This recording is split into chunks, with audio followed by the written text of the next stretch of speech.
à Port-Gentil pour parler de cette cérémonie inaugurale du Centre international multisectoriel de formation et d'enseignement professionnel de Tchengué, l'un des plus grands centres de formation spécialisés dans les métiers du secteur technique. C'est le ministre en charge de la formation professionnelle qui a présidé ces instants, envoyés spéciaux Nathalie Yoké et Gérard Miindo. En présence de la communauté Orungu, du gouverneur, des autorités administratives du Logoué-Maritime, la ministre de la formation professionnelle a procédé au rituel de coupure de ruban marquant l'inauguration du SIMFEP de Tchengué. Le Centre multisectoriel de formation et d'enseignement professionnel de Tchengué entend être un partenaire privilégié pour les entreprises, non seulement en qualité de pourvoyeur de main-d'œuvre qualifiée, mais aussi dans le renforcement de capacités et de reconversion professionnelle. Située dans le département de Benji, la structure dotée d'une technologie de pointe est une réponse concrète du gouvernement de la transition en matière de formation de la jeunesse gabonaise. C'est là une invite aux entreprises de la région à collaborer, à soutenir et à tirer profit de cet outil de formation.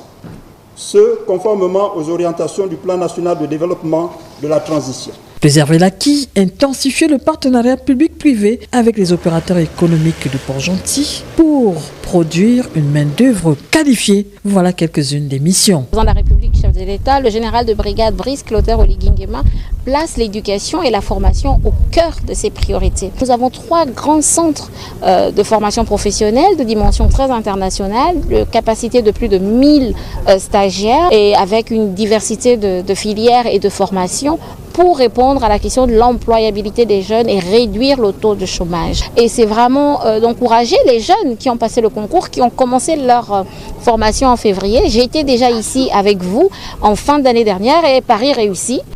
La visite des ateliers de machines, chaudronnerie, froid et climatisation, ainsi que la descente des couleurs ont clos la cérémonie. Fruit de la coopération entre la Chine et le Gabon, l'inauguration de ce centre de formation aura également permis au ministre des Affaires étrangères de revisiter la collaboration sino-gabonaise en matière de formation professionnelle. Juliette Mboula et Gérard Miindo font le point.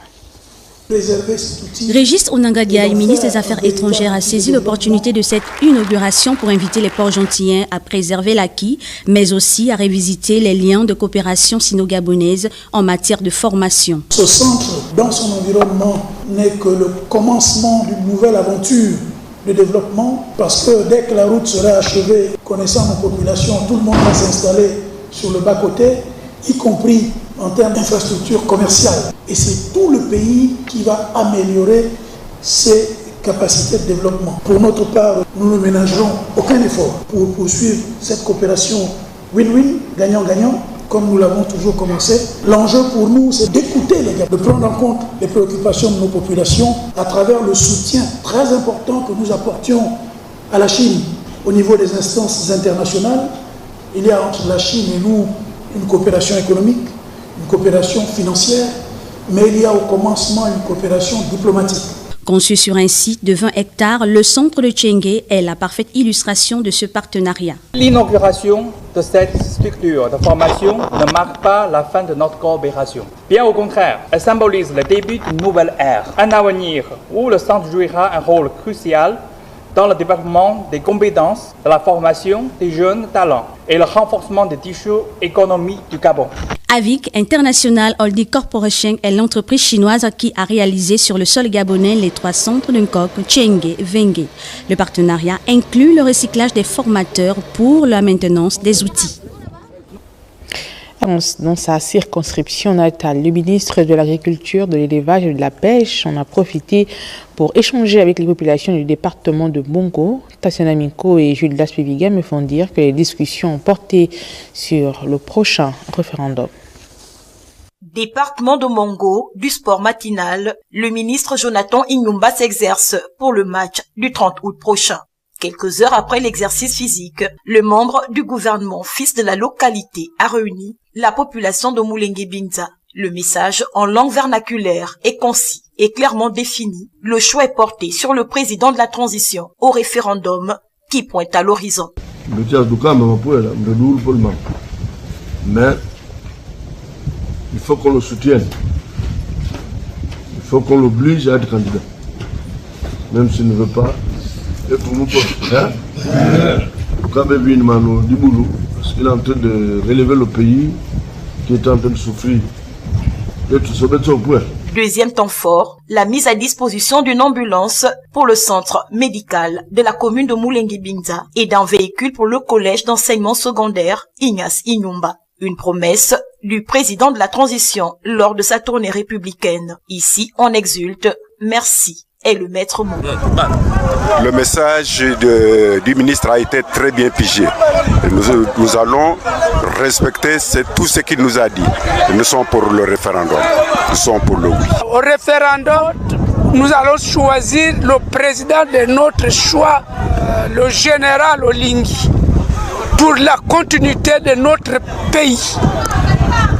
J'en ai terminé. Restaurer la dignité des Gabonais est la vision de cadrage du gouvernement de la transition. La petite commune de Moulengi-Binza, dans le sud du Gabon profond, se sent honorée. Et pour joindre l'utile à l'agréable, Jonathan Inyumba a convié la population à un repas de fraternité. Pour la suite, allons au Nogo-Ivindo. On parle de la campagne de distribution des médicaments qui se poursuit. Après les étapes de la Lopé et l'Amvong, le tour est revenu au département de l'Ivindo d'accueillir la caravane conduite par 2 membres du gouvernement natif de la province en présence Mba et Elodie Inunga. Le bien-être des populations est une priorité et l'accès aux soins de santé de qualité une évidence. Suite de la caravane de distribution des médicaments de première nécessité dans les dispensaires et centres de santé de la province de Logou-Ivindo. Étape 3, le département de l'Ivindo. Les ministres du Commerce et celui de l'économie numérique, épaulés par le programme des Nations Unies pour le développement, ont sillonné la quasi-totalité des départements. Il a été décidé d'offrir à tous les dispensaires de toute la province des médicaments. C'est pour cela que ce matin, nous venons vous remettre officiellement ce don de médicaments. Faites-en bon usage. Il n'y aura pas que ce don. C'est la première étape que j'effectue avec la ministre du Commerce ici présente. Nous revenons pour d'autres dons, pour d'autres équipements.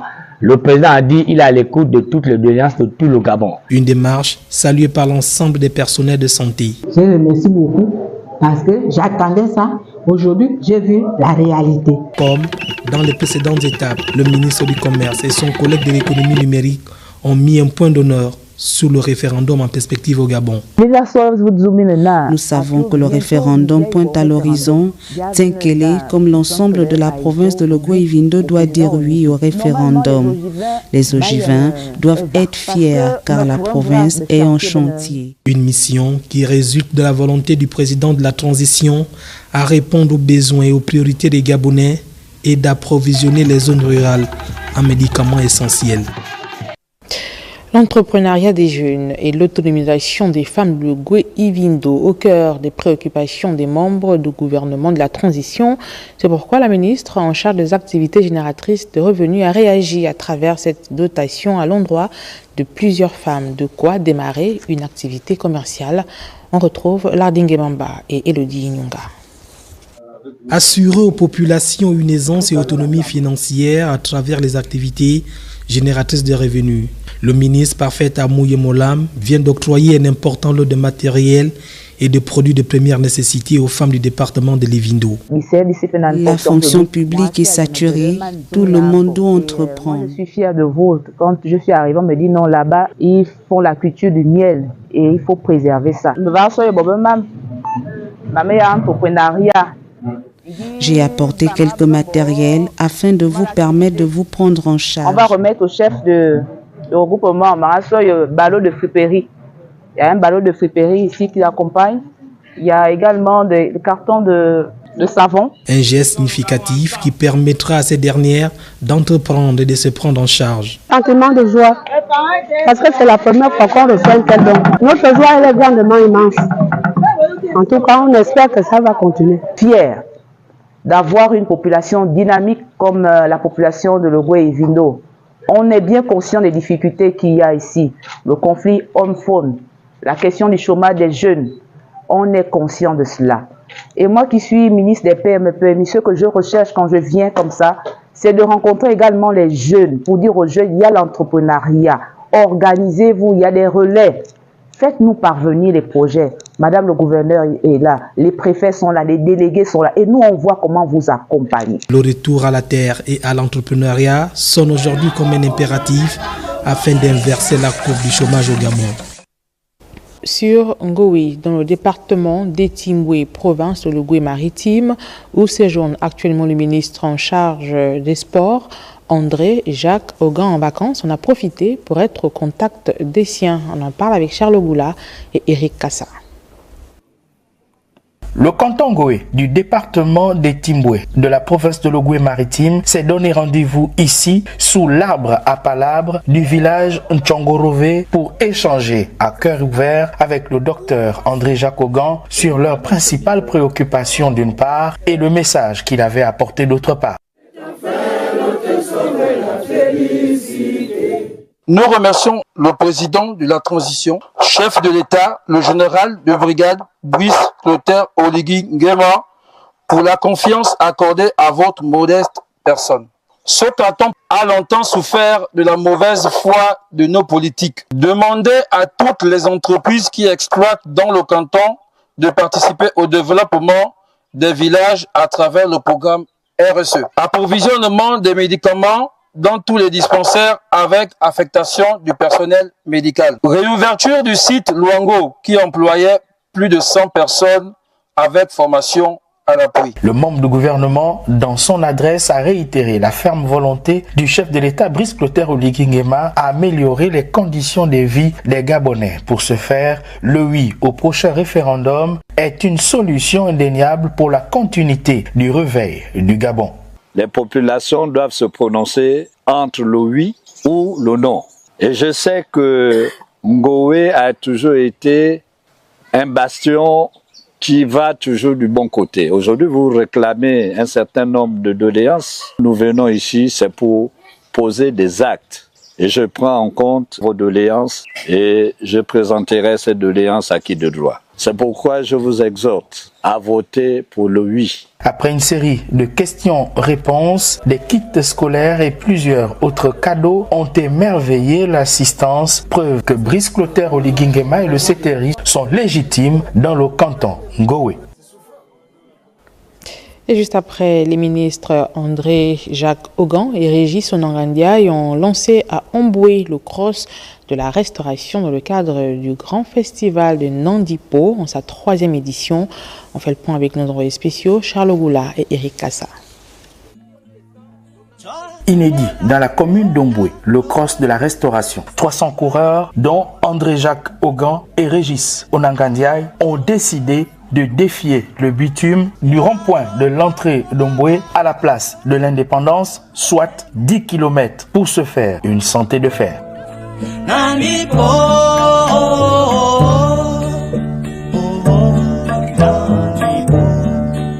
Chez les vétérans hommes, Théophile Ngueba et Marian Ngwangi imposent leur rythme et terminent respectivement premier et deuxième de la course. Pour moi, c'est une première. Parce que il faut dire que dans les temps passés, jamais je n'avais assisté à un tel engouement sportif. Je suis content de ce cross. Chez les vétérans femmes, Maman Pauline confirme qu'elle peut encore tenir sur une distance de 10 km en terminant première. Alain Onanga est le vainqueur de la 3e édition du cross de la restauration. C'était un peu compliqué au départ. J'ai un peu ralenti, mais vers la fin, j'ai accéléré pour essayer de gagner. Je suis vraiment très heureux pour moi et pour tous mes amis qui ont participé. La solidarité gouvernementale et l'unité de la province de l'Ogooué-Maritime se passent de commentaires au regard des officiels présents à ce grand rendez-vous sportif et culturel. Il était de bon aloi en tant que fils de l'Ogooué-Maritime de venir chez nous à Omboué, venir apporter mon soutien, ma solidarité à mon frère, le ministre Ogan André Jacques, ici à Omboué. Et je peux vous dire que ce n'est que du bonheur depuis quelques jours que nous sommes ici, dans l'ensemble du département. Le chef de l'État, son Excellence, le président de la République, le général Brice Clotaire Oligui Nguema, nous a instruit d'être au plus près de nos compatriotes. C'est à ce titre que je me retrouve ici à Omboué. Premièrement, c'est de faire revivre un peu la localité. La 3e édition du festival de Nandipo dans la commune d'Omboué, que du bonheur pour la jeunesse du département d'Etimbwe. Et prenons la direction de la cité minière Mwanda qui abrite son premier festival culturel sous le thème Mwanda, ma ville, ma cité, un événement qui prône le vivre ensemble. On en parle avec Michel Ndon. Promouvoir la richesse du patrimoine culturel de Mwanda tout en valorisant la diversité culturelle des communautés qui y vivent, tel a été le but recherché par les organisateurs du premier festival culturel de Mwanda. Homme de culture, fils de la localité, le ministre des Mines, Gilles Nembe, a profité de sa semaine de vacances pour lancer ce festival et discuter du vivre ensemble. Pour lui, la culture doit être au cœur de tout. Parmi nos premières institutions, il y a la famille et il y a nos cultures. En tant que peuple, si nous ne savons pas d'où nous venons, comment est-ce que nous saurons que nous aurons été la félicité? Donc, la culture doit être au cœur de ce que nous faisons, doit être au cœur de nos projections. Les peuples qui ont réussi, ce sont des peuples qui ont compris leur culture, qui se sont attachés au respect de leurs traditions, au respect de leurs institutions, au respect de leur culture. Il a exhorté le retour. On ne peut pas réussir comme peuple si on s'éloigne de sa culture, si on la délaisse. Donc oui, le festival est très important. C'est quelque chose qui doit devenir pérenne. Il faut que les fils, les filles de Mwanda et au-delà de Mwanda, de Bakumba, de Mounana, du Haut-Togo et du Gabon puissent tous être en possession de leur culture, qui comprennent d'où nous venons, qui comprennent ce qui était important pour nos parents, qui devient de plus en plus critique pour nous-mêmes. Et c'est cette projection qui nous permettra d'être meilleurs demain ou après-demain face aux autres. Ce festival est un véritable carrefour où le vivre ensemble est prôné.